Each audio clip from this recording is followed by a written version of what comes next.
श्री गणेशाय नमः। प्रिय बंधुओं, सनातन धर्म में डाभ का बड़ा महत्व है। डाभ का एक नाम कुशा भी है। तो हम जब भी कोई पूजा पाठ अथवा पितरों का तर्पण इत्यादि करते हैं, उसमें कुशा की बड़ी अनिवार्यता होती है। हम ऐसे कामों को करते समय अपने दोनों हाथों की जो अनामिका उंगली होती है, उस अनामिका उंगली में डाभ की एक एक अंगूठी बना करके पहन लेते हैं। अब सर्वप्रथम तो हम आपको ये बता दें कि अनामिका नाम की उंगली कौन सी उंगली होती है। तो हमारे हाथ में अंगूठे सहित 5 अंगुलियां होती है। इसमें जो सबसे छोटी वाली अंगुली होती है, उसके पास की जो अंगुली है, उसी को अनामिका नाम की अंगुली कहते हैं। इसी अंगुली का नाम अनामिका कहा गया है। तो अब हम जब प्रत्येक कार्य करते हैं तो एक विचारणीय बात है कि उसमें कुशा को इतना महत्व क्यों दिया गया है। तो बंधुओं, कुशा जो है भगवान श्री वाराह के शरीर से उत्पन्न हुआ है। इसीलिए हम जब भी कोई धार्मिक कार्य, कोई पूजा पाठ, कोई पितृ संबंधी कार्य करते हैं तो उसमें कुशा की अनिवार्यता हो जाती है। यदि आप कुशा हाथ में लेकर के कोई मंत्र बोलते हैं, कुशा हाथ में लेकर यदि आप कोई दान देते हैं, और यहाँ तक कि कुशे को हाथ में लेकर के या कुश मिश्रित जल, यानी वो जल जिसमें हमने कुशे को डुबा दिया है, ऐसे जल से यदि हम स्नान करते हैं तो ये सब हमें करोड़ों गुना पुण्य फल प्रदान करता है।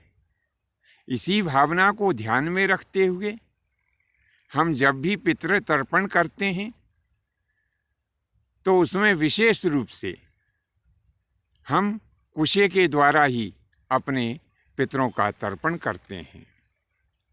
ये कुशा अनेकों प्रकार का है और सभी स्थानों पर उपलब्ध है।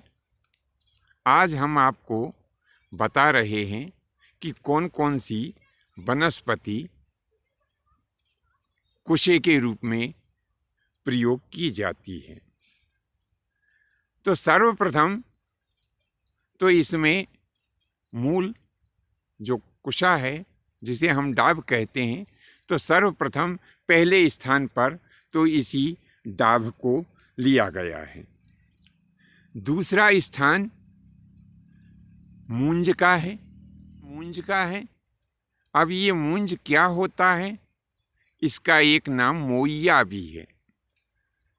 बहुधा यदि आप खेत पर गए होंगे तो खेतों की सीमा बनाने के लिए इस मोइया का प्रयोग किया जाता है। जगह जगह आपने देखे होंगे, जो खेत की जो मेड़ होती है उसके ऊपर गुच्छे के गुच्छे जो घास उगा रहता है, इसी घास को मोइया अथवा मूंज कहा गया है।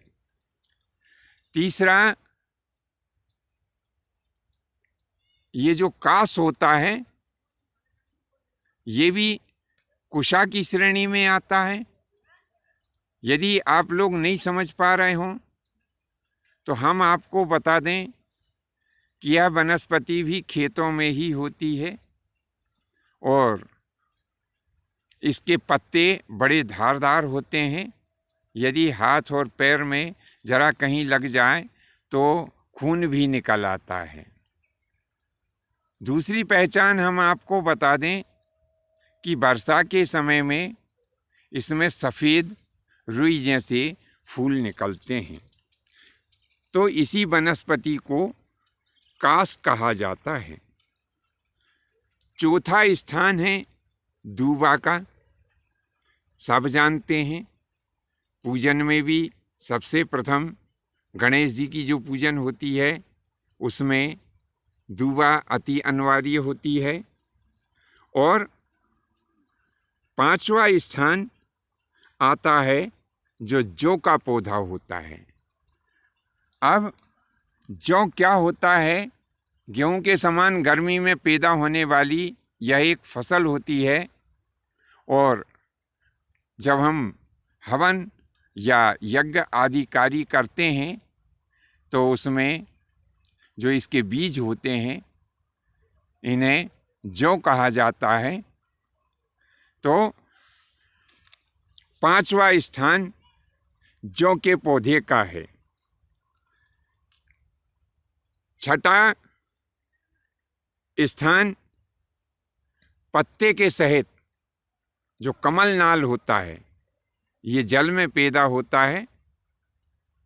बहुधा तालाब आदि में ये पाए जाते हैं। तो इस प्रकार से सातवां स्थान आता है धान का। तो बंधुओं, यदि आपको हवन, पूजन, पितृतर्पण आदि में जो मूल कुशा है या जो मूल डाब है वो ना मिल पाए तो आप मोइया ले सकते हैं। मोइया नहीं मिल पाए तो कांस ले सकते हैं। यदि कांस भी नहीं मिल पाए तो आप जौ ले सकते हैं। जौ भी नहीं मिल पाए तो आप दूबा ले सकते हैं। दूबा तो सब जगह उपलब्ध रहती है। और यदि दूबा भी ना मिल पाए तो आप कमल नाल ले सकते हैं। कमल नाल ना मिल पाए तो धान का पौधा ले सकते हैं।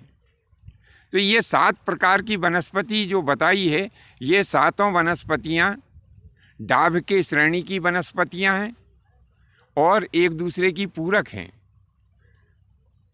यज्ञ, पूजन और पितृ संबंधी कार्य में इनमें से किसी भी एक वनस्पति को हम लेकर के और अपना कार्य पूरा कर सकते हैं। बंधुओं, ये जो डाभ का पौधा होता है, इस पौधे को आप साधारण मत समझिए। इसका बड़ा गुण होता है। इस पौधे में तीनों देवता निवास करते हैं। इसका जो मूल होता है, यानी जो इसकी जड़ होती है, उस जड़ में भगवान ब्रह्मा जी निवास करते हैं। मध्य भाग में भगवान लक्ष्मी नारायण निवास करते हैं। और जो इसका नोक वाला भाग होता है उसमें साक्षात शंकर जी निवास करते हैं। बंधुओं, एक कुशा के पौधे की पूजन करने मात्र से तीनों देवताओं की पूजन हो जाती है। यदि आप आर्थिक संकट से जूझ रहे हैं तो मेरा आपको सुझाव है कि आप पूजा किए गए कुशे के पौधे की एक लच्छी, जहाँ अपना आप पैसा धेला इत्यादि रखते हैं, अपनी तिजोरी में एक लच्छी आप जरूर रखें। हो सके तो प्रतिदिन उसकी पूजा करें। यदि आपके घर में बाह्य बाधाएं, बाहरी बाधाओं का प्रवेश हो तो आप अपने पूजा घर में कुशे की एक लच्छी अवश्य रखें। बंधुओं, बहुत महत्वपूर्ण होता है कुशे का पौधा। ऐसा धर्मशास्त्रों का वचन है, जहाँ कुशे का पौधा विद्यमान होता है वहाँ अविचार जनित क्रियाएं नहीं आती, मानसिक तनाव नहीं होता, घर में लक्ष्मी बनी रहती है। ऐसा शास्त्रों का वचन है। आज के लिए बस इतना ही। आपको हमारा यह भाग कैसा लगा नीचे कमेंट्स बॉक्स में आप अवश्य लिखें। धन्यवाद। जय माता की, जय परशुराम जी की।